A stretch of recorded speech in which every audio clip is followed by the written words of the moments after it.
Good morning, Reed.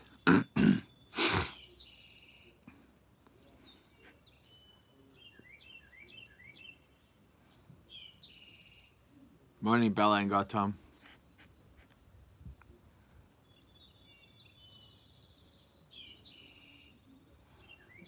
Morning, Cindy.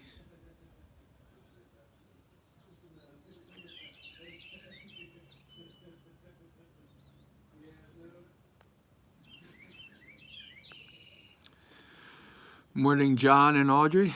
All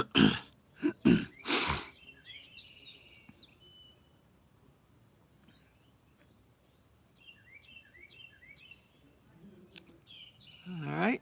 Yeah, it's a cold, crisp day here in the mountains.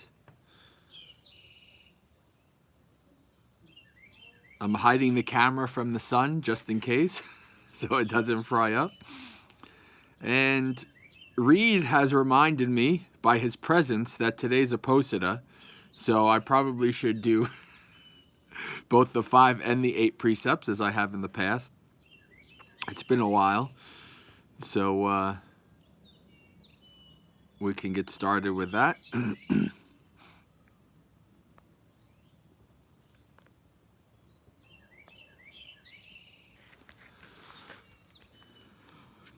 Page 10.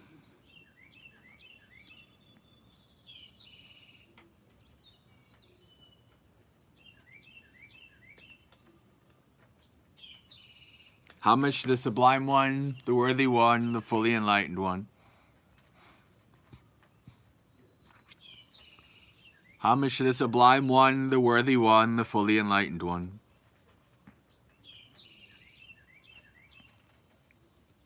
Homage to the Sublime One, the Worthy One, the Fully Enlightened One. I go to the Buddha for refuge. I go to the Dhamma for refuge.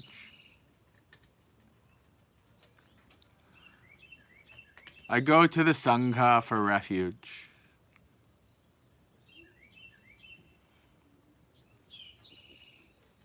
A second time I go to the Buddha for refuge.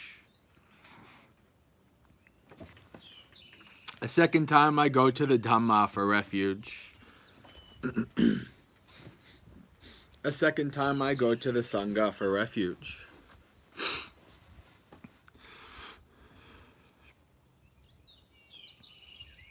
A third time I go to the Buddha for refuge. A third time I go to the Dhamma for refuge. A third time I go to the Sangha for refuge.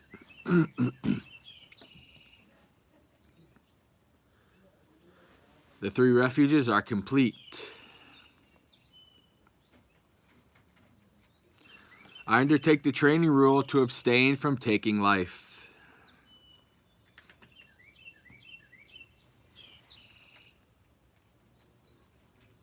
I undertake the training rule to abstain from taking what is not given.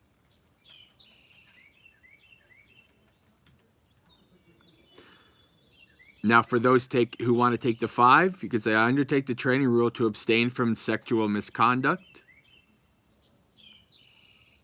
If you want to take the 8, you say, I undertake the training rule to abstain from all sexual activity.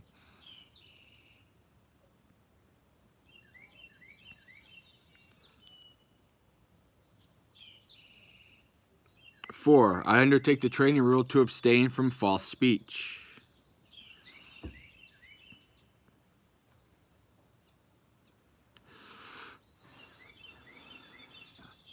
I undertake the training rule to abstain from intoxicating drinks and drugs causing heedlessness.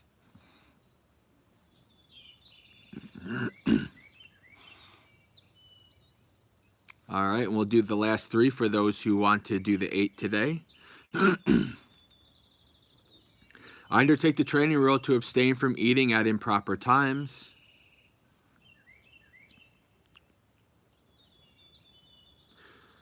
I undertake the training rule to abstain from dancing, singing, music shows, wearing garlands, using perfumes, and beautifying with cosmetics.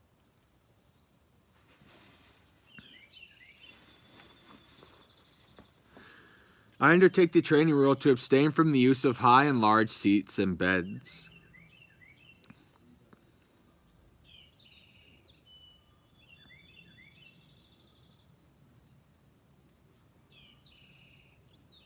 I undertake this set of 8 monastic precepts.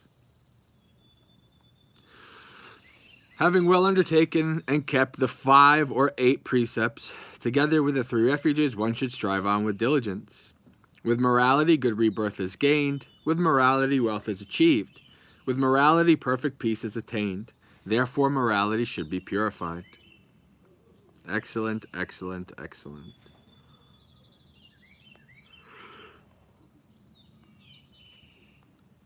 Page 24.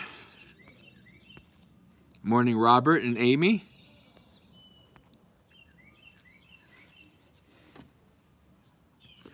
Homage to the Sublime One, the Worthy One, the Fully Enlightened One. Homage to the Sublime One, the Worthy One, the Fully Enlightened One. Homage to the Sublime One, the Worthy One, the Fully Enlightened One.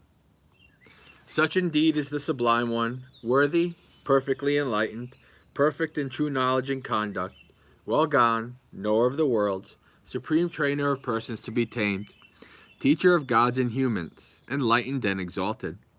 Well expounded is the Dhamma by the Sublime One, directly visible, unaffected by time, calling one to come and see, leading onwards to be realized by the wise. The order of the Sublime One's disciples is practicing well. The order of the Sublime One's disciples is of upright conduct. The order of the Sublime One's disciples has entered the right path. The order of the Sublime One's disciples is practicing correctly.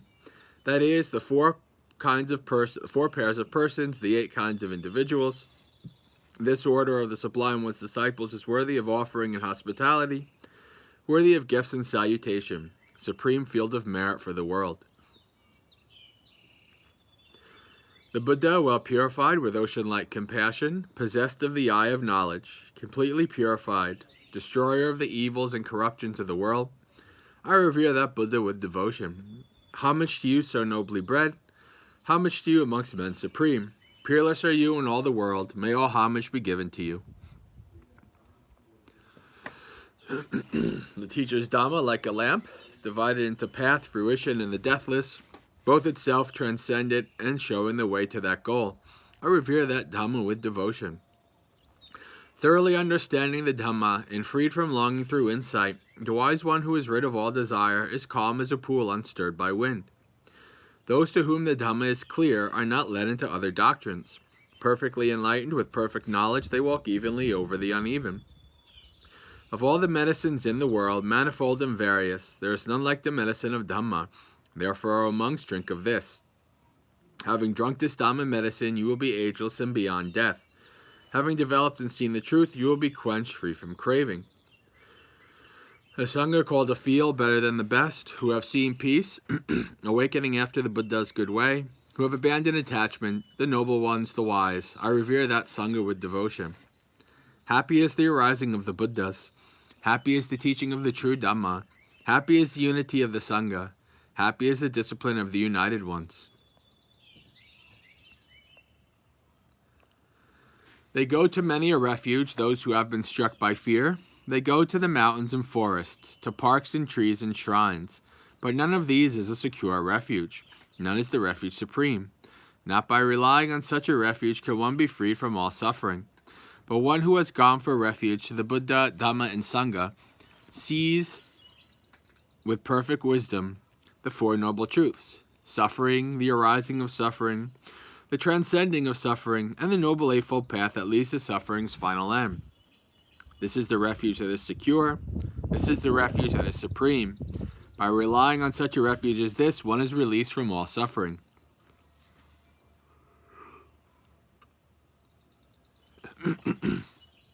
By this practice of Dhamma in accord with the Dhamma, I respect the Buddha.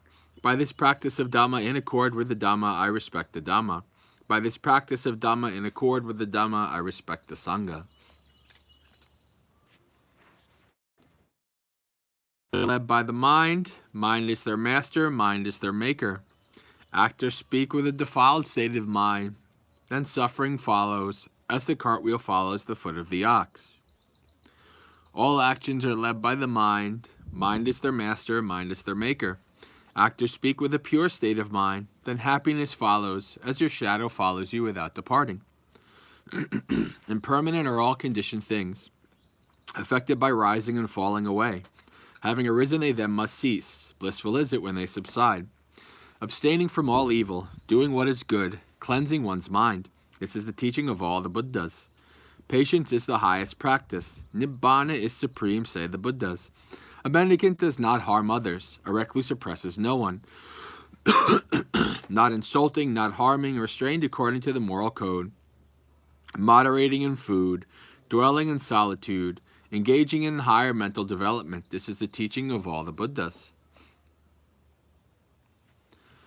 By the blessings that have arisen from my practice, may my venerable preceptors and teachers who have helped me, mother, father, and relatives, male and female rulers, worldly powers, virtuous human beings, the higher beings, demons, and high gods, the guardian deities of the world, celestial beings, the Lord of death, friendly people, indifferent and hostile, may all beings be well.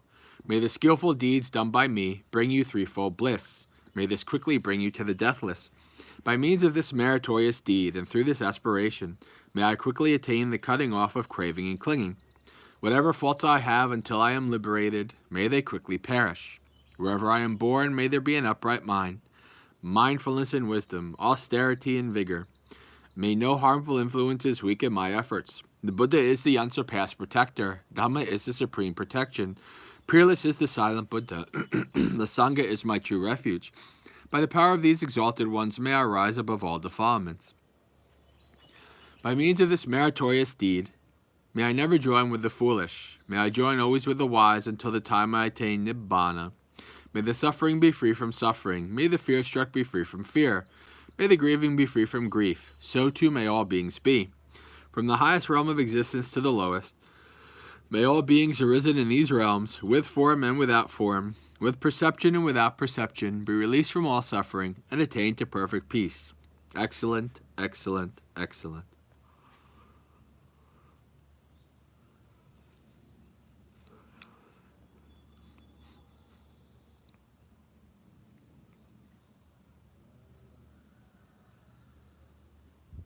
All right, just checking to see where I'm at with the chanting for the secondary chant. Okay, so I think we're on page 65, Paticca Samuppada. Anuloma.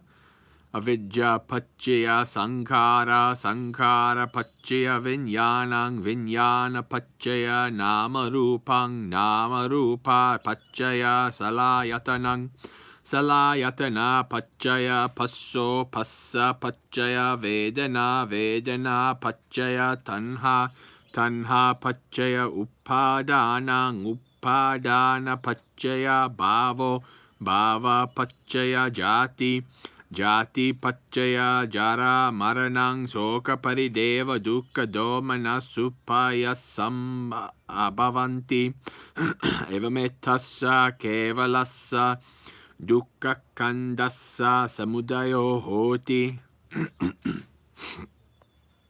Patiloma.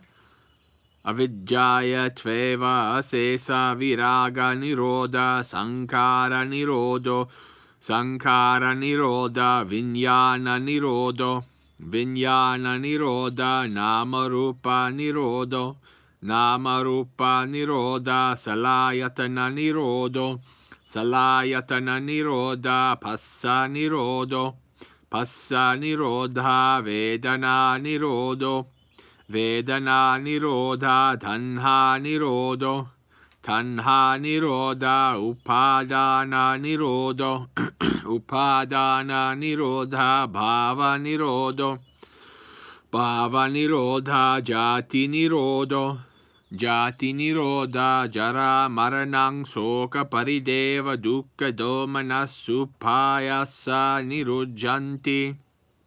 Evametassa kevalassa dukkha kandassa nirodo hotiti. English.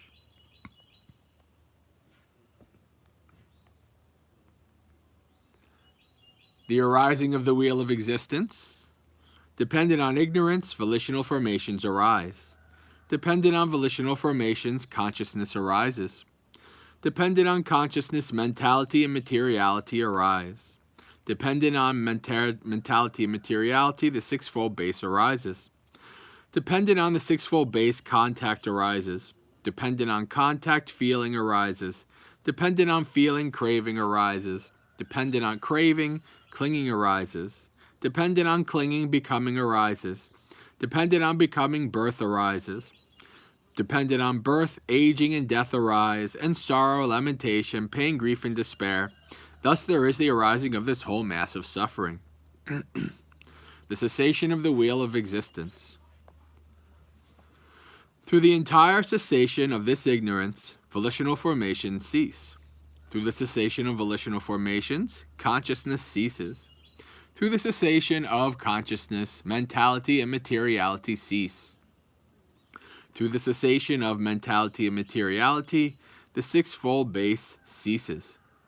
Through the cessation of the sixfold base, contact ceases. Through the cessation of contact, feeling ceases. Through the cessation of feeling, craving ceases. Through the cessation of craving, clinging ceases. Through the cessation of clinging, becoming ceases. Through the cessation of becoming, birth ceases. Through the cessation of birth, aging and death cease, and sorrow, lamentation, pain, grief, and despair. Thus there is the cessation of this whole mass of suffering. All right. Thought of the day.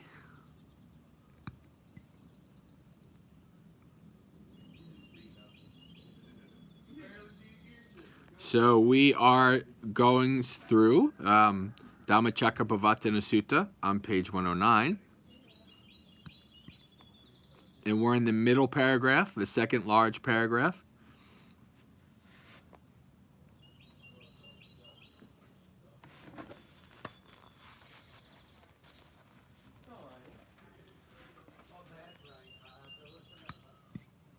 Katamacha sa bhikkave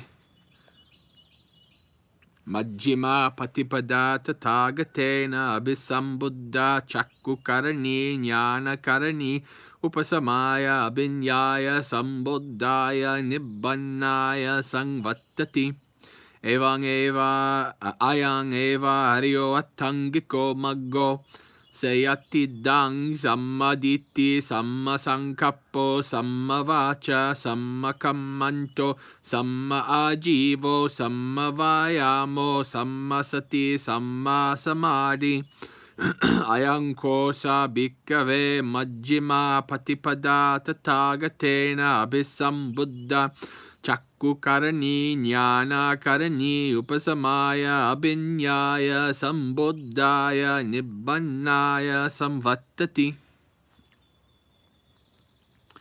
All right, English. So yesterday we talked about the path between two extremes. Right, and now we continue on. What bhikkhus is the middle way awakened to by the Tathagata, which gives rise to vision, which gives rise to knowledge, which leads to peace, to direct knowledge, to enlightenment, to nibbana? It is the Noble Eightfold Path. That is, right view, right intention, right speech, right action, right livelihood, right effort, right mindfulness, right concentration. This bhikkhus is that middle way awakened to by the Tathagata, which gives rise to vision, which gives rise to knowledge, which leads to peace, to direct knowledge, to enlightenment, to nibbana.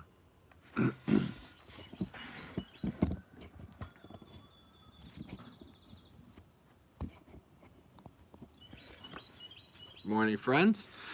So, this is the middle way, right? The middle way between two extremes.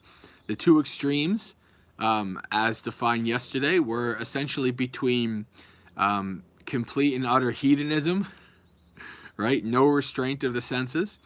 And the opposite, which is complete and utter asceticism, which means that you essentially don't even allow your body to be healthy, and you just totally totally avoid and totally ignore and totally try to not engage in any sensuality at all, right? And those are two extremes. Buddha calls both of them ignoble, right? They're not worth doing. They don't lead to any long-term benefit, right? But the Buddha says often in the suttas, he says, I teach by the middle way. And there's a couple things that he mentions. I can't remember some of the other ones off the top of my head, but the main one is when he says he teaches by the middle way, he teaches the Noble Eightfold Path. The Noble Eightfold Path is the middle way, right?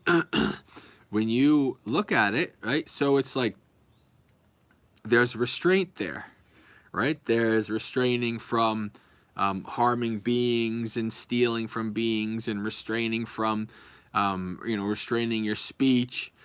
There's restraint there. So it's not completely unrestrained, but it's also not overly harsh. It's also not overly impossible for most people, right? This is the Noble Eightfold Path is the middle way between those extremes, right? So when we choose to follow the middle way, when we choose to become students of the path, then we choose a way that is not an extreme.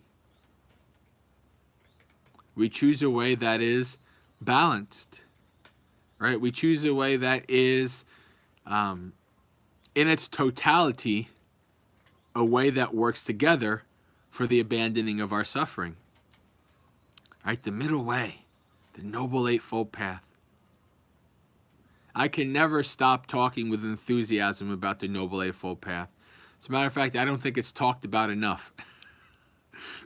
Noble Eightfold Path is the path through which we perfect ourselves, right? The path through which we abandon our suffering, abandon our craving, develop insight and wisdom. The path through which we are able to live in a skillful way and a beneficial way for ourselves and others. Right?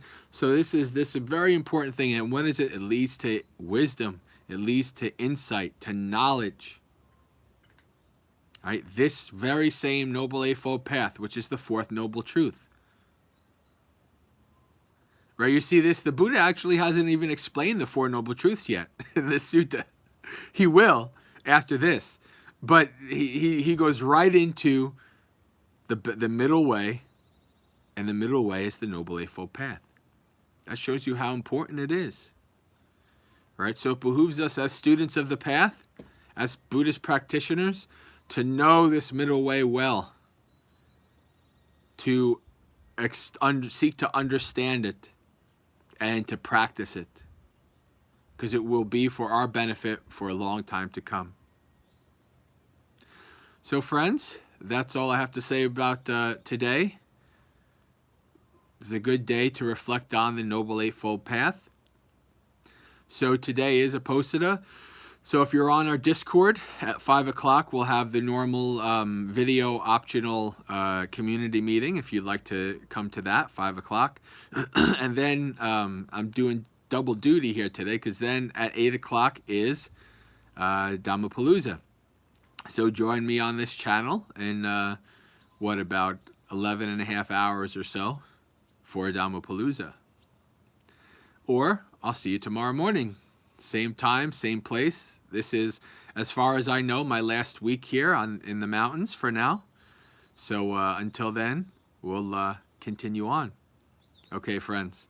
Until next time, may you have a very spiritually successful and peaceful day. Sukhi Hotu, may you be happy. Practice well and be well.